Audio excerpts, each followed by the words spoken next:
Assalamualaikum warahmatullahi wabarakatuh. Shalom, salam sejahtera bagi kita semua. Om Swastiastu, Namo Buddhaya, salam kebajikan.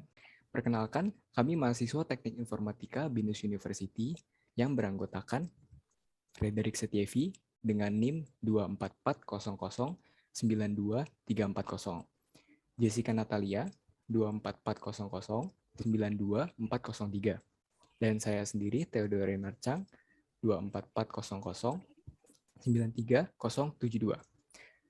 Nah, pada video kali ini kami akan membawakan materi kelas 12 SMA, yakni peluang. Oke, kita langsung aja ya. Teman-teman, kalau yang suka main game online, pasti pernah nemuin nih critical hit chance. Maksudnya apa sih? Jadi setiap kita mau menyerang, itu terdapat peluang sebesar 43% untuk menghasilkan damage yang critical. Atau teman-teman kan udah mau kuliah nih ya. Nah, tiap-tiap jurusan pasti punya jatah nih berapa murid yang bakal diterima jadi mahasiswa di jurusan tersebut. Nah, ini tuh termasuk peluang. Berapa sih peluang kalian untuk masuk ke jurusan tersebut? Jadi sebenarnya peluang itu apa sih? Nah, peluang itu adalah besarnya probabilitas atau kemungkinan berlangsungnya suatu kejadian. Biar lebih gampang kita pakai contoh aja ya. Misalnya kita ngelempar dadu nih, misalnya saat main ular tangga. Nah, kita bisa tahu berapa sih peluang dadu tersebut menghasilkan mata 3 atau mata 4 misalnya. Demikian juga ketika kita lempar koin, peluang munculnya angka berapa sih? Peluang munculnya gambar berapa sih? Serta dalam investasi misalnya, pasti ada peluang untung dan ruginya. Untuk mengerti lebih jauh tentang peluang, kita harus ngerti dulu nih konsep-konsep dasar dalam peluang. Jadi, konsep yang pertama adalah ruang sampel. Ruang sampel adalah himpunan semua kemungkinan hasil yang didapatkan dari suatu percobaan. Nah, biasanya ruang sampel ini disimbolkan dengan S. Biar lebih gampang, kita pakai contoh lagi ya. Misalnya nih, teman-teman lempar dadu. Kemungkinan sisi yang muncul kan bisa ada 1, 2, 3, 4, 5, 6. Nah, setiap sisi ini disebut juga ruang sampel. Nah, jumlahnya ada berapa? 6 kan? Nah, 6 ini adalah jumlah ruang sampel. Kalau misalkan dadunya ada 2 nih, gimana? Bukan ditambahin ya, tapi dikali aja. Jadi 6 kali 6. Jadi total ruang sampelnya adalah 36. Gitu. Nah, terus yang kedua nih ada titik sampel. Jadi titik sampel adalah bagian dari ruang sampel. Biasanya disimbolkan dengan A. Kita pakai contoh lagi nih. Misalnya pada dadu, munculnya biji 6 ketika kita melempar sebuah dadu. Nah, ini tuh disebut titik sampel. Begitu juga dengan koin. Misalnya munculnya angka atau munculnya gambar. Ini disebut titik sampel. Oke, kita lanjut ke peluang klasik atau peluang yang paling sederhana. Jadi pengertiannya adalah semua kejadian diasumsikan memiliki peluang yang sama untuk terjadi. Kalau secara matematisnya, kita bisa tulis PA itu adalah peluang terjadinya kejadian A sama dengan jumlah titik sampel A dibagi dengan jumlah ruang sampel. Misalnya nih, ketika kita ngambil satu kartu pada kartu remi. Nah, jadi masing-masing kartu remi yang kita ambil itu memiliki peluang yang sama, yaitu 1/52. Kenapa 52? Karena total semua kartu ada 52. Jadi jumlah ruang sampel ada 52. Oke, kita ke contoh yang lebih sedikit rumit. Tetap menggunakan kartu yang sama, diambil satu buah kartu, tapi yang ditanya adalah peluang terambilnya kartu merah bernomor 10. Kita harus ingat bahwa kartu merah yang bernomor 10 itu nggak cuma satu, tapi ada dua, yaitu ada 10 wajik sama 10 hati. Nah, jadi untuk titik sampelnya, pada kali ini, kita akan masukkan angka 2. Sedangkan untuk ruang sampel, tetap sama yaitu 52. Sehingga hasilnya berbeda dari yang tadi 1/52, sekarang peluangnya jadi 1/26. Oke, lanjut ke kejadian komplement. Jadi, komplement itu simpelnya adalah misalnya komplement kejadian A, berarti itu adalah kejadian yang bukan kejadian A. Notasinya bisa dengan A, seperti pangkat C. Jadi untuk rumusnya, misalnya kita mencari jumlah nih dari komplement kejadian A. Kita tinggal kurangin jumlah ruang sampel dengan jumlah kejadian A. Karena seperti kita ketahui bahwa komplement itu kan yang bukan kejadian tersebut. Maka kita tinggal kurangin keseluruhan dari sampel dengan kejadian tersebut. Nah, untuk peluangnya, kita harus ingat nih, kalau jumlah peluang seluruh kejadian itu kan 1 ya. Jadi berlakulah rumus jika peluang kejadian A ditambahkan dengan peluang kejadian komplement dari A, itu hasilnya adalah 1. Nah, jika kita mau cari peluang komplement, itu kita tinggal kurangin aja 1 dengan peluang si kejadian tersebut. Nah, ini contohnya. Jika peluang siswa SMA gagal dalam ujian adalah 0,05.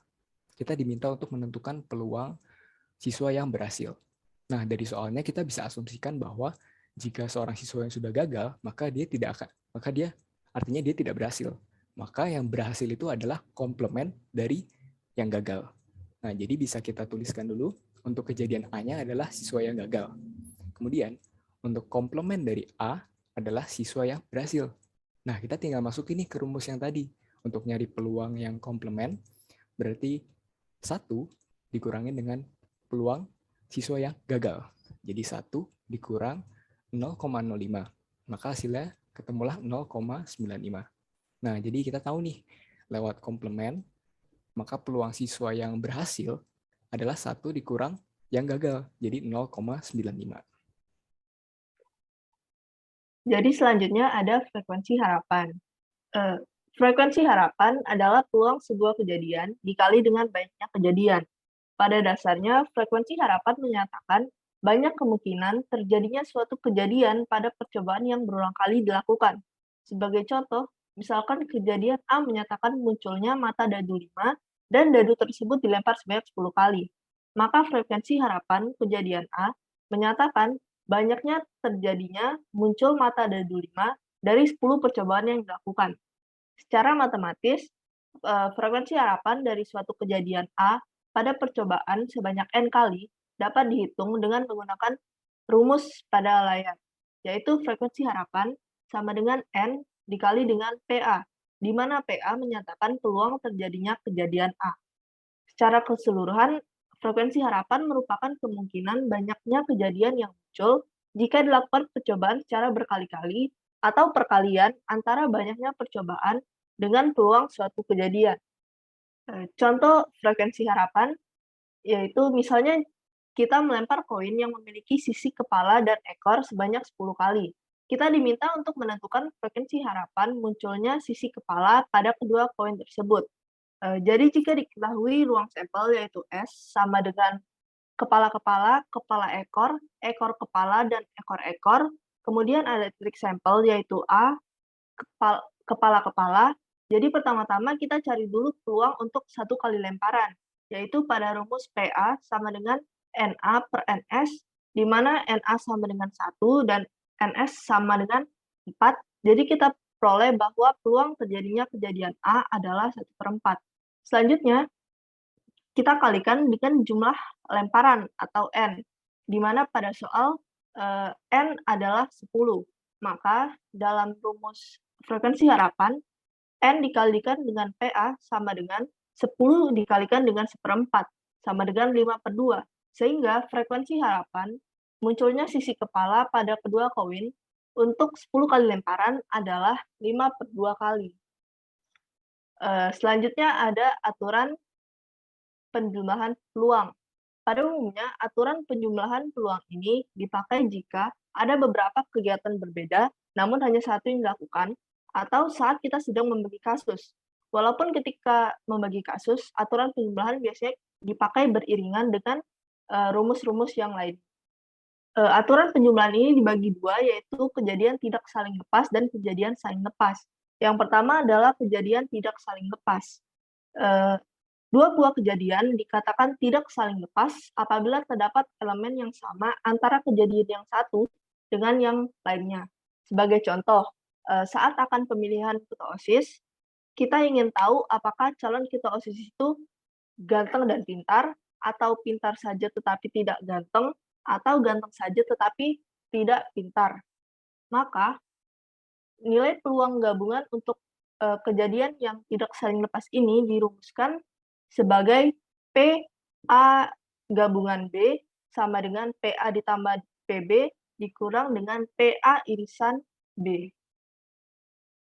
Kemudian ada kejadian yang saling lepas, di mana dua buah kejadian ini dapat dikatakan sebagai saling lepas apabila tidak ada elemen yang sama antara kejadian yang satu dengan yang lainnya. Sebagai contoh, saat ingin pemilihan ketua OSIS, kamu ingin tahu apakah calon ketua OSISnya laki atau perempuan. Artinya, tidak mungkin seseorang bersamaan antara laki-laki atau perempuan. Mereka pasti punya salah satu gendernya, hanya laki-laki atau hanya perempuan. Di mana kejadian saling lepas ini dapat kita rumuskan sebagai PA gabungan B sama dengan PA ditambah PB. Atau peluang gabungan dua kejadian saling lepas ini adalah penjumlahan masing-masing peluang kejadian tersebut. Kemudian ada aturan perkalian peluang, ya, di mana pada umumnya aturan perkalian peluang ini dipakai jika ada satu kegiatan yang terdiri dari beberapa tahap atau ada beberapa kegiatan berbeda yang semuanya harus dilakukan. Aturan perkalian peluang ini juga dibagi menjadi dua, yaitu kejadian tidak saling bebas dan kejadian saling bebas. Yang pertama ada kejadian tidak saling bebas. Misalnya kamu punya 3 lusin buku dengan rincian 1 lusin buku sains, 1 lusin buku fiksi, dan 1 lusin buku novel. Saat kamu ingin mengambil sebuah buku tanpa pengembalian, tentunya akan berpengaruh pada jumlah keseluruhan buku, kan? Artinya, peluang pada pengembalian kedua berbeda dengan pengembalian pertama, karena buku tidak dikembalikan kembali. Di mana secara matematis, kejadian tidak saling bebas antara kejadian A dan B dirumuskan dengan PA irisan B sama dengan PA dikali dengan PB jika A diketahui. Kemudian yang selanjutnya ada kejadian saling bebas. Sebagai contoh dari kejadian saling bebas adalah misalkan kamu melemparkan koin dan dadu secara bersamaan. Kemudian kamu ingin tahu peluang munculnya koin bergambar angklung dan dadu bernomor 5. Jelas bahwa koin dan dadu tidak saling berpengaruh antara satu sama lain. Oleh karena itu, kejadian ini dapat kita sebut sebagai kejadian saling bebas. Sehingga secara matematis, kejadian A dan B yang saling bebas dapat kita rumuskan sebagai PA irisan B sama dengan PA dikali dengan PB. Kemudian ada peluang kejadian bersyarat. Peluang kejadian bersyarat adalah peluang terjadinya B jika terlebih dahulu sudah terjadi A atau sebaliknya. Sebagai contoh, misalkan pada suatu survei 100 orang yang dikelompokkan berdasarkan kategori jenis kelamin dan kategori yang menyukai drakor atau tidak. Jika kita ditanya peluang terpilihnya seorang perempuan yang menyukai drakor, maka dalam kasus ini kita dapat menggunakan kejadian bersyarat. Kejadian bersyarat ini dapat dirumuskan sebagai yang tertera dalam layar. Yang pertama, jika peluang terjadinya B, jika terjadinya A, maka rumusnya adalah PA irisan B dibagi dengan peluang terjadinya A. Kemudian yang kedua, jika peluang terjadinya A, jika terjadi B adalah peluang A irisan B dibagi dengan peluang B. Selanjutnya, setelah kita mempelajari tentang teori-teori yang ada pada peluang, untuk lebih memahami materi peluang ini, kita akan langsung melihat contoh soal dan juga pembahasan dari materi peluang. Untuk contoh soal yang pertama, soalnya yaitu kita melempar 2 buah dadu secara bersamaan sebanyak 1 kali. Hitunglah peluang munculnya jumlah kedua dadu bernilai 7. Untuk pembahasannya, kita dapat mengetahui bahwa 1 buah dadu memiliki 6 ruang sampel, 1, 2, 3, 4, 5, dan 6. Sehingga 2 buah dadu memiliki 6 kali 6 atau sama dengan 36 ruang sampel. 36 ruang sampel itu dapat kita lihat pada tabel yang ada pada kanan slide. Dapat kita lihat contohnya yaitu 1,1, 1,2, dan seterusnya sampai 6,6. Total dari sampel ini yaitu 36. Kemudian kita akan hitung ada berapa titik sampelnya. Pada kasus soal ini akan ditanyakan jumlah mata dadu yang bernilai 7. Kita mendapatkan bahwa mata dadu yang bernilai 7 yaitu didapatkan dari kombinasi 1,6, 2,5, 3,4, 4,3, 5,2, dan 6,1. Terdapat 6 buah titik sampel yang akan menghasilkan jumlah mata dadu bernilai 7. Rumus untuk menghitung peluangnya yaitu PA sama dengan jumlah sampel titik sampel dibagi dengan jumlah ruang sampel, yaitu 6/36 sama dengan 1/6. Maka peluang muncul 2 mata dadu berjumlah 7 adalah 1/6. Lanjut kepada contoh soal kedua. Dalam sebuah kotak terdapat 10 buah bola yang terdiri dari 3 bola merah, 2 bola hijau, dan juga 5 bola kuning. Jika kita mengambil 3 bola satu persatu dengan pengembalian, tentukan berapa peluang terambilnya 1 bola merah, 1 bola hijau, dan juga 1 bola kuning. Next, untuk pembahasannya, kita dapat menitik beratkan kata peluang dengan pengembalian, maka dapat kita ketahui bahwa soal ini menanyakan peluang kejadian saling lepas. Peluang kejadian saling lepas dapat kita rumuskan dengan peluang kejadian terambilnya bola merah digabung dengan peluang terambilnya bola hijau digabung dengan terambilnya bola kuning. Sama dengan peluang bola merah dikali peluang bola hijau dikali peluang bola kuning. Kita akan menghitung masing-masing peluang tersebut. Yang pertama yaitu peluang terambilnya bola merah. Bola merah yaitu sebanyak 3 bola dan juga total bola yang ada yaitu 10 bola. Sehingga didapatkan peluang terambil bola merah yaitu 3/10. Untuk peluang terambilnya bola hijau, terdapat 2 bola hijau dan juga 10 total bola. Sehingga peluang terambilnya bola hijau yaitu 2/10 sama dengan 1/5. Dan untuk peluang terambilnya bola kuning, terdapat 5 bola kuning dan juga 10 bola secara keseluruhan. Sehingga peluang terambilnya bola kuning yaitu 5/10 sama dengan 1/2. Kemudian setelah didapatkan data-data tersebut, kita masukkan ke dalam rumus yang telah tadi kita jabarkan, sehingga didapatkan 3/10 dikali 1/5 dikali 1/2. Didapatkan hasil 3/10. Maka peluang terambilnya bola, 1 bola merah, 1 bola hijau, dan juga 1 bola kuning pada 3 kali pengembalian adalah 3/100. Contoh soal ketiga, kantor kepolisian Cikampek melaporkan bahwa pada tahun 2014 terjadi 10 kasus, pada tahun 2015 terjadi 8 kasus, dan tahun 2016 terjadi 5 kasus kejahatan. Jika pihak kepolisian akan memilih 2 kasus secara acak, tentukan peluang terpilihnya kasus pada tahun 2014. Next, untuk pembahasannya, pemilihan kasus pertama akan berpengaruh pada kasus kedua karena setelah memilih kasus pertama, sisa kasus pada pemilihan kedua akan berkurang. Ini menunjukkan bahwa soal ini merupakan kejadian tidak saling bebas.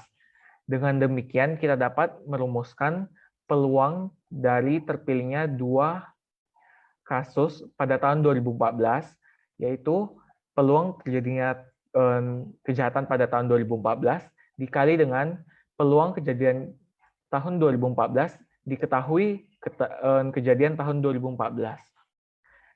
Kita dapat mengetahui peluang kejahatan pada tahun 2014 yaitu terdapat 10 kasus dari 23 kasus, yaitu 10 ditambah 8 dan juga ditambah 5 memiliki total 23.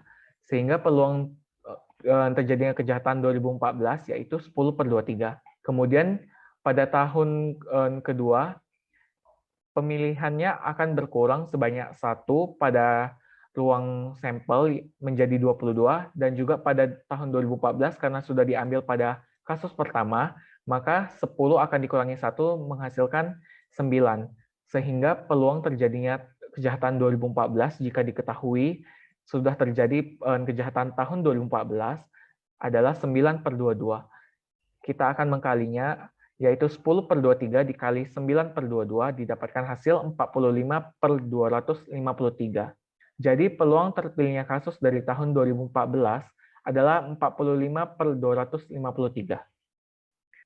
Untuk contoh soal keempat dan contoh soal yang terakhir, SMA Manggis memberikan kuesioner kepada siswanya tentang setuju atau tidaknya diselenggarakan study tour ke TMII. Kuesioner diberikan kepada 100 siswa kelas X. Berikut merupakan jawabannya yang dapat dilihat pada tabel. Jika pihak sekolah ingin mengambil jawaban satu orang secara acak, tentukan peluang terpilihnya jawaban ya dari siswa laki-laki. Untuk pembahasannya, kejadian tersebut merupakan kejadian bersyarat. Artinya, siswa harus memberikan jawaban ya atau tidak, barulah pihak sekolah akan mengambil jawabannya. Pada soal, kita akan mencari peluang terpilihnya jawaban ya jika diketahui siswanya merupakan siswa laki-laki. Sehingga rumusnya yaitu peluang terpilihnya jawaban ya dan siswa laki-laki dibagi dengan peluang siswa laki-laki. Dapat kita lihat bahwa peluang jawaban ya dan laki-laki adalah sebanyak 24 dari 100 siswa. Dan juga peluang siswa laki-laki yaitu 40 siswa laki-laki per 100 total siswa secara keseluruhan. Sehingga didapatkan 24/100 per 40/100. Didapatkan 24/40 dan didapatkan hasil 0,6. Jadi peluang siswa laki-laki yang menjawab iya adalah 0,6 atau 60%. Berikut merupakan bahan-bahan referensi yang kami gunakan untuk menyusun materi peluang kelas 12 SMA. Di antaranya yaitu e-paper myedisi.com, matlab.net, dan juga mathcumul.ac.uk. Teman-teman jika ingin mempelajari lebih lanjut mengenai materi peluang, dapat mengakses link referensi ini yang akan kami sediakan pada link deskripsi di bawah.